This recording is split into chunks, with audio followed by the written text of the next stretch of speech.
Alors, la classe préparatoire universitaire Sciences Po est donc une première année qui est adossée donc, à la licence d'histoire et qui consiste donc avec 11 heures par semaine, en plus du tronc commun de la licence d'histoire, d'une préparation spécifique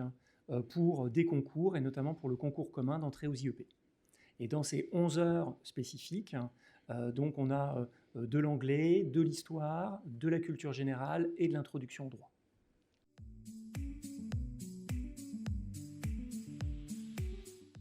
Alors par rapport à un cursus classique en histoire, il permet donc de diversifier les disciplines qui sont vues ici par les étudiants, et puis également d'acquérir une solide culture dans d'autres sciences humaines ou d'introduction à d'autres sciences humaines, comme le droit ou ici l'anglais à l'écrit pour des concours. Donc ça permet vraiment de diversifier la formation de la première année et pas de se concentrer uniquement sur de l'histoire.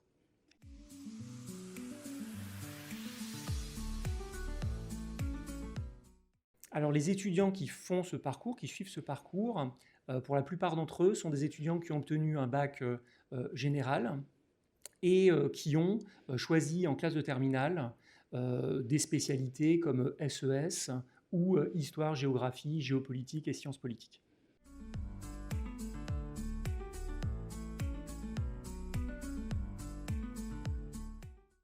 Alors si ces étudiants n'ont pas le concours à la fin de la première année, donc il y a plusieurs possibilités qui s'offrent à eux. Soit ils font une L2 et ensuite L3 en histoire, donc une L2 classique. Soit en L2 et en L3, ils peuvent poursuivre ici un certain nombre d'options du parcours droit et sciences politiques, qui vont ensuite approfondir, donc leur permettre d'approfondir leur culture générale sur différentes sciences humaines, et donc ensuite de postuler pour des masters qui sont soit des masters en IEP, soit ça peut être des concours également d'école de journalisme, ou autre possibilité, des concours administratifs et rejoindre par exemple à Nancy l'Institut de préparation à l'administration générale et passer des concours divers de la fonction publique, notamment le concours des IRA, des instituts régionaux d'administration.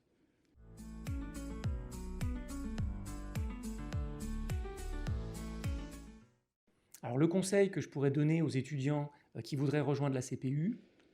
c'est d'être vraiment d'avoir un esprit ouvert, d'avoir une culture assez large, d'aimer lire, mais ça c'est le lot d'autres études sur le campus lettres et sciences humaines. Et puis également, il y a quand même une coloration qui est importante sur les langues, donc il faut un bon niveau de langue ici à l'écrit. Et puis une curiosité intellectuelle hein, qui permet également de beaucoup travailler, puisqu'il faut fournir un travail conséquent.